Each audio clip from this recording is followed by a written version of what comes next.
Lo invito a prepararse una infusión. Desde Argentina estoy con mi compañero y amigo el mate. Puede prepararse un café, un té, algo de su agrado, acomodarse en un sillón, colocar auriculares, bajar la luz, porque vamos a viajar. ¿A dónde? A Salem's Lot. Este libro son ideas. Las ideas en tu mente forman la realidad. Entonces la realidad es solo otra idea, pero ¿es tuya o de alguien más? Frank Pelas, 2003. Nota del autor. No hay quien escriba solo una novela larga. Me gustaría robar un momento al lector para agradecer a algunas personas su ayuda en este libro. A G. Everett McCutcheon de la Hamden Academy por sus sugerencias prácticas y su estímulo. Al Dr. Short Pearson de Old Town, Maine, inspector médico del condado de Penobscot y reconocido miembro de la excelsa especialidad médica que es la medicina general. Al padre Rinald Halley de la Iglesia Católica de San Juan en Bangor, Maine. Y naturalmente a mi mujer, cuyas críticas son tan severas e inflexibles como siempre. Aunque los pueblos cercanos a Salem's Lot son totalmente reales, el propio Salem's Lot no existe en modo alguno más que en la imaginación del autor. Y cualquier semejanza entre las personas que allí viven y las que habitan el mundo real no es más que una coincidencia no intencionada. Stephen King. Prólogo. Viejo amigo, ¿qué es lo que buscas? Tras tantos años de ausencia, vienes con las imágenes que albergaste bajo cielos extraños, muy lejanos de tu tierra. George Seferi. ¿Comenzamos? Casi todo el mundo creía que el hombre y el chico eran padre e hijo. Atravesaron la comarca dirigiéndose sin seguir una dirección muy precisa hacia el sudeste. Viajaban en un viejo Citroën de 2 puertas y tomaban preferentemente las carreteras secundarias que recorrían en tramos irregulares. Por el camino se detuvieron en 3 lugares antes de llegar a su destino. Primero en Rhode Island, donde el hombre alto de cabello negro se puso a trabajar en una fábrica textil. Después en Youngstown, Ohio, donde trabajó durante 3 meses en una línea de montaje de tractores.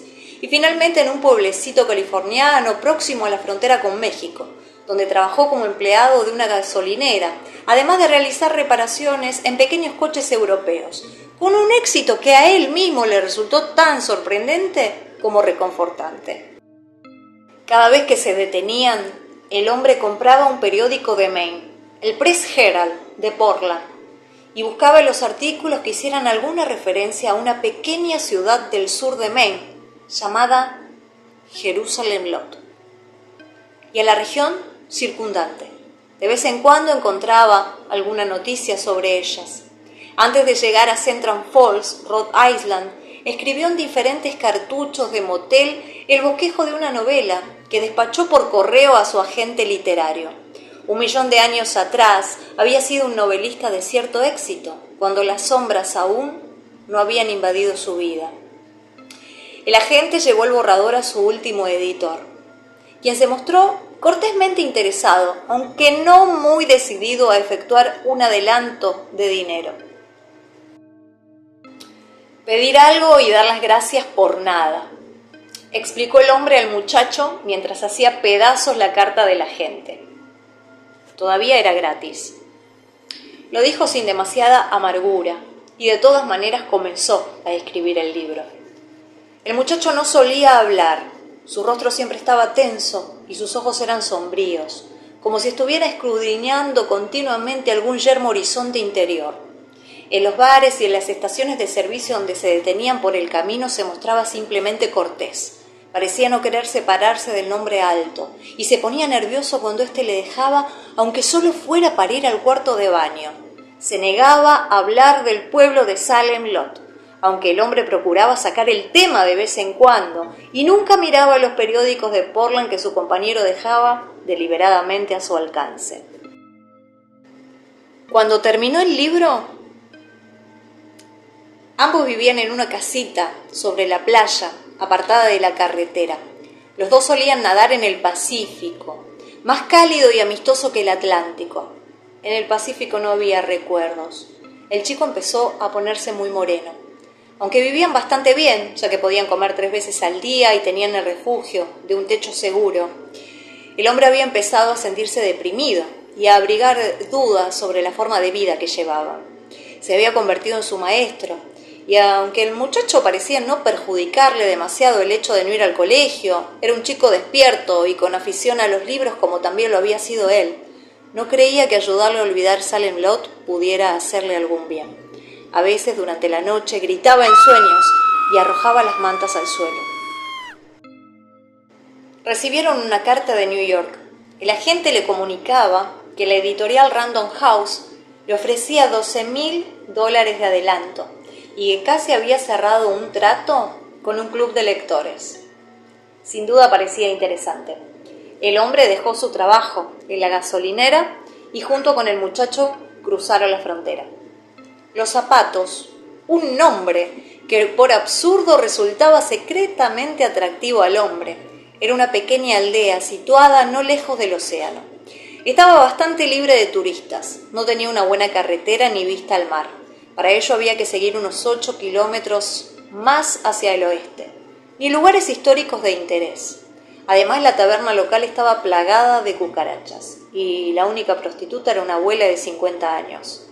Al dejar atrás Estados Unidos, su vida se llenó de una quietud casi extraterrena. Pocos aviones sobrevolaban sus cabezas. No había autopistas de peaje y nadie tenía una cortadora de césped eléctrica, ni se preocupaba por tenerla en 150 kilómetros a la redonda. Tenían un radio que no emitía más que una sucesión de ruidos carentes de significado. Todos los noticiarios se transmitían en español, que el chico empezaba a entender, pero que para el hombre era y seguiría siendo incomprensible. Parecía no existir otra música que la ópera. Por las noches, a veces, sintonizaban una emisora de música pop desde Monterrey, frenética con las inflexiones de Walman Jack. Pero la onda aparecía y desaparecía.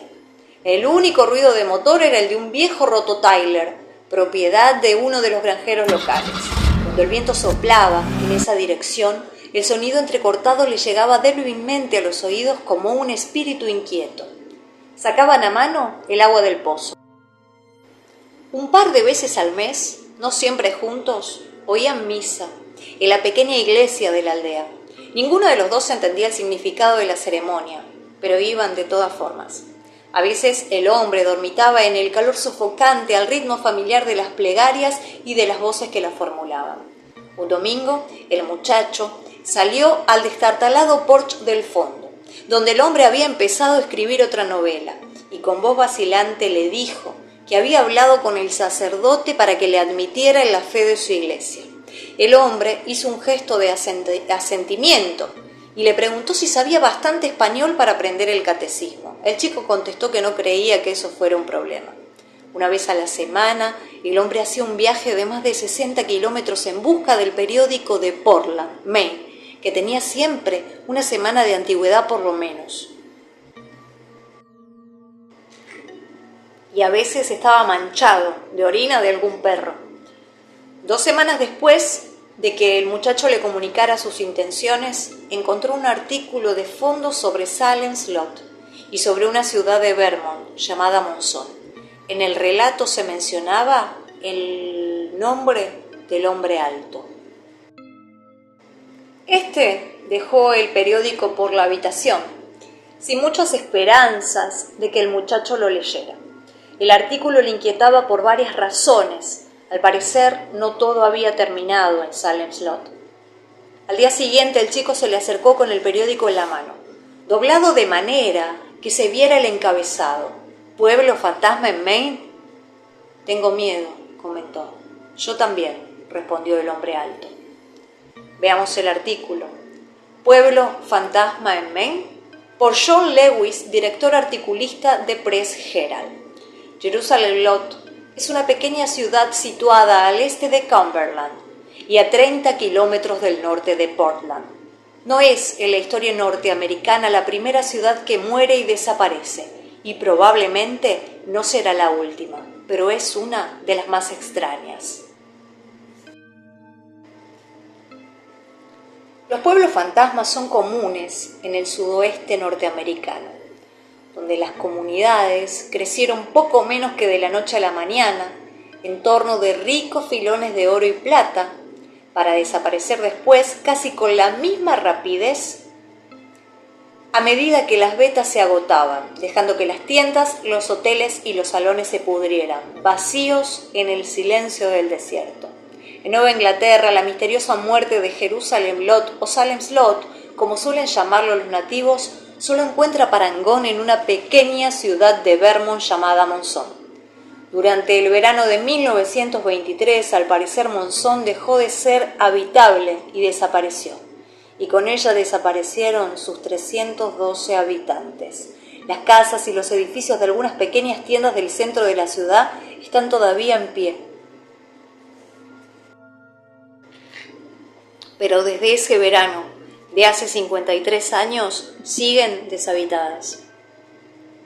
En algunos casos los muebles han sido retirados, pero la mayoría de las viviendas continúan amuebladas, como si en medio de la vida cotidiana un misterioso viento se hubiera llevado a la gente. En una casa la mesa estaba puesta para la comida, hasta con un centro de flores, marchitas desde hacía mucho tiempo. En otra, uno de los dormitorios estaba preparado para que alguien se acostara, con las camas prolijamente dispuestas. En una de las tiendas de la localidad se encontró sobre el mostrador una pieza de tela de algodón podrido y la caja registradora marcaba $1.22. Los investigadores encontraron casi $50 en el interior de la caja. A la gente de aquella zona le gusta entretener a los turistas con las historias e insinuar que el pueblo está encantado. Eso, dicen, explica el hecho de que desde entonces haya permanecido vacío. Una razón más plausible podría ser la circunstancia de que Monzón se halla situada en un olvidado rincón del estado, lejos de todas las carreteras importantes. Allí no hay nada que no se pueda encontrar también en otras ciudades. A no ser, por supuesto, el misterioso hecho de quedarse súbitamente deshabitada, algo parecido a lo ocurrido en Mary Celeste. En el censo de 1970, Salem's Lot figuraba con 1.319 habitantes, un aumento de 67 personas en los 10 años transcurridos desde el censo anterior. Es un municipio extenso y placentero al que sus antiguos habitantes llamaban familiarmente el Solar, y donde jamás sucedía nada demasiado notable. El único tema de conversación de los ancianos que se reunían regularmente en el parque y en el almacén agrícola era el incendio de 1951, cuando un fósforo arrojado por descuido inició uno de los incendios forestales más impresionantes en la historia reciente del estado. Para cualquier hombre que quisiera terminar sus años de jubilado en un pequeño pueblo rural donde todo el mundo se ocupaba de sus propios asuntos y donde el gran acontecimiento de la semana solía ser el concurso de bizcochos que organizaba la comisión de señoras, el Solar podría haber sido una buena elección. En el aspecto demográfico, el censo de 1970 mostraba unos hechos tan familiares a los sociólogos rurales como cualquier que residiera desde hace años en alguna pequeña ciudad de Maine. Un montón de ancianos, algunos pobres y un grupo de jóvenes que se alojaban de la zona con su diploma bajo el brazo para nunca más volver. Pero hace poco más de un año, algo fuera de lo común empezó a suceder en Jerusalem Lot. La gente comenzó a desaparecer. Por supuesto que la mayor parte de los desaparecidos no pueden considerarse como tales en el sentido estricto de la palabra. El antiguo agente de policía del Solar, Parkins Gillespie, vive con su hermano en Kettering. Charles James, propietario de una gasolinera situada frente a la farmacia, está ahora al frente de un taller de reparaciones en la vecina ciudad de Cumberland. Pauline Dickens se ha trasladado a Los Ángeles y Rhoda Carles trabaja en Portland, en la misión de San Mateo. La lista de no desaparecidos podría prolongarse indefinidamente. Lo que resulta enigmático en todas estas personas encontradas es su unánime renuencia o incapacidad para hablar de Jerusalem Lot y de lo que puede o no haber sucedido allí. Parkins Gillespie se limitó a mirar al periodista, encender un cigarrillo y contestar: decidí marcharme, eso es todo. Charles James, asegura que se vio obligado a irse porque su negocio desapareció al mismo tiempo que la ciudad. Pauline Dickens, que trabajó durante varios años como camarera en el Café Excellent, no contestó jamás a las preguntas que el periodista le formuló por carta. Y la señorita Carles se niega a decir una sola palabra sobre Salem Slot. Ciertas desapariciones pueden explicarse basándose en algunas conjeturas y haciendo algunas investigaciones. Lawrence Crockett, el agente de la propiedad inmobiliaria de la ciudad que ha desaparecido con su mujer y con su hija, deja atrás de sí varias operaciones comerciales e inmobiliarias de dudosa naturaleza. Entre ellas cierta especulación con unos terrenos de Portland donde se está construyendo ahora el paseo y el centro comercial. El matrimonio Royce McDougall, también entre los desaparecidos, había perdido a su hijo pequeño ese mismo año. Y no había nada importante que les retuviera en la ciudad. Podrían estar en cualquier lado. Y hay otros en la misma situación. Según Peter McPhee, el jefe de la policía del estado, hemos seguido la pista a muchas de las personas que se fueron de Salem Lot, pero no es esta la única ciudad de Maine donde la gente se ha esfumado. Royce McDougall, por ejemplo, se marchó debiendo dinero a un banco y a 2 compañías financieras. A mi juicio, no era más que un ave de paso, que decidió mejorar su suerte. En cualquier momento este año o el próximo usará una de las tarjetas de crédito que tiene en su billetera y lo atraparán en un abrir y cerrar de ojos. En Estados Unidos las personas desaparecidas son tan frecuentes como la tarta de manzana. Vivimos en una sociedad centrada en el automóvil. Cada 2 o 3 años la gente recoge sus bártulos y se va a otro sitio. A veces olvidan dejar su nueva dirección, especialmente los vagabundos. Sin embargo, y pese al contundente sentido práctico de las palabras del capitán McPhee, quedan muchas preguntas sin respuestas en Salem Slot. Henry Petrie, su mujer y su hijo también se han ido, y será difícil calificar de vagabundo al señor Petrie, ejecutivo de la compañía de seguros Prudential. También el empresario local de pompas fúnebres, el librero, están en el archivo de desaparecidos. La lista alcanza una longitud inquietante. En los pueblos circundantes se ha iniciado la previsible campaña de rumores que es el comienzo de la leyenda. Se afirma que en Salem Lost hay fantasmas. Se dice que a veces hay luces de colores que se ciernen sobre los cables de alta tensión de la central eléctrica de Maine que atraviesa el municipio. Y si uno sugiere que a los habitantes del solar se los llevó los ovnis, nadie se reiría. Se ha hablado incluso del oscuro pacto que un grupo de jóvenes que celebraban misas negras en el pueblo, lo que podría haber producido la ira de Dios.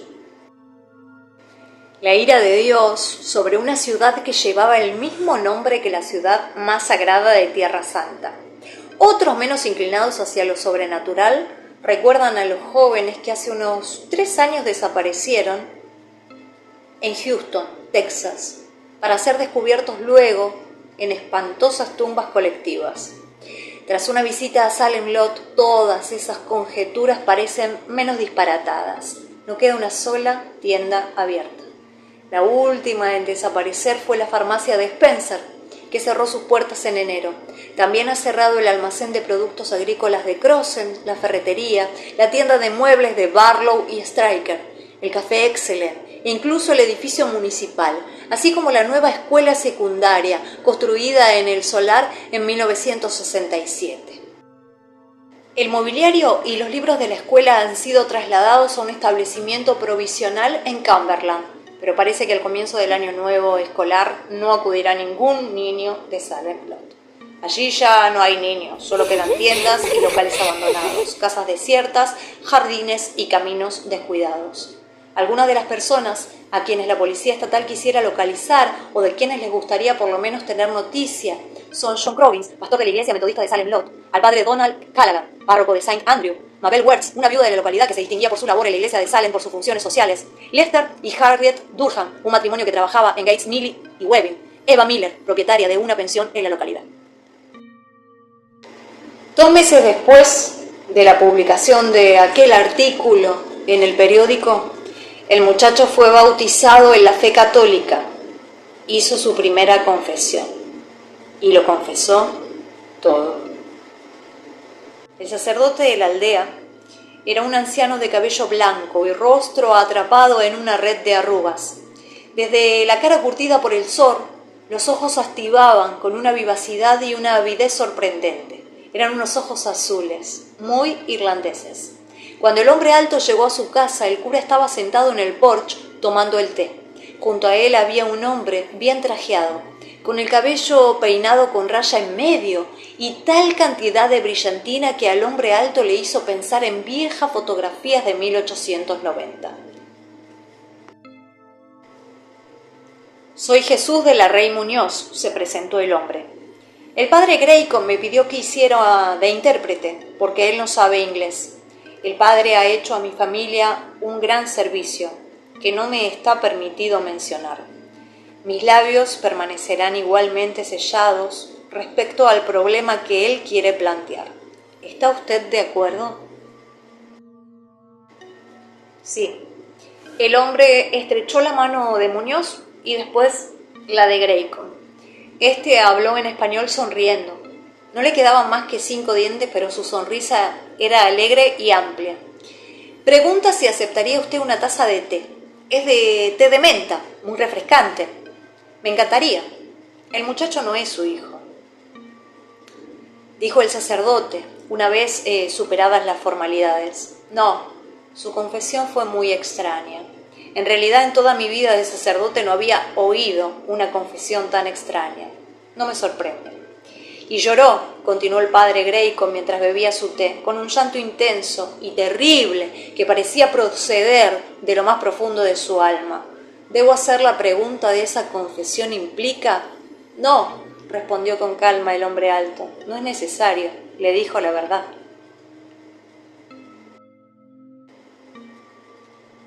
Ya antes de que Muñoz se lo tradujera, Graycon asentía con la cabeza y su rostro había cambiado de expresión. Se inclinó hacia adelante con las manos cruzadas entre las rodillas y habló durante largo rato. Muñoz le escuchaba atentamente, con el rostro inexpresivo. Cuando el sacerdote terminó, el intérprete empezó a hablar. «Dice que en el mundo hay cosas extrañas. Hace 40 años un campesino del Grañones le trajo una lagartija que gritaba como si fuera una mujer. También ha visto un hombre que tenía estigmas, el sello de la pasión de nuestro Señor, y que le sangraban las manos y los pies el Viernes Santo. Dice que esto es una cosa terrible y tenebrosa, grave para usted y para el muchacho, sobre todo para el chico. Es algo que le está carcomiendo», dice. Graycon volvió a hablar brevemente. «Pregunta si usted entiende qué es lo que ha hecho en esta nueva Jerusalén, en Jerusalén Lot», repitió el hombre.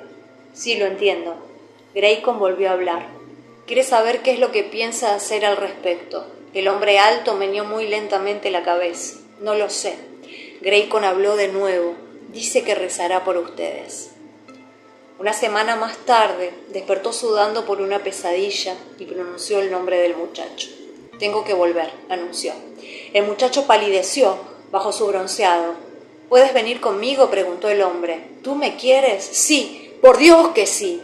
El muchacho empezó a llorar y el hombre lo abrazó. Aún seguía sin poder dormir. Había rostros que acechaban en las sombras, elevándose sobre él en un torbellino, como caras desdibujadas por la nieve. Y cuando el viento sacudía una rama y la golpeaba contra el techo, el hombre daba un salto. Salem Slot. Cerró los ojos y cubrió su rostro con el brazo. Todo empezó de nuevo. Podía ver el pisapapeles de cristal, uno de esos que cuando se mueven provocan en su interior una tormenta de nieve en miniatura. El solar de Salem.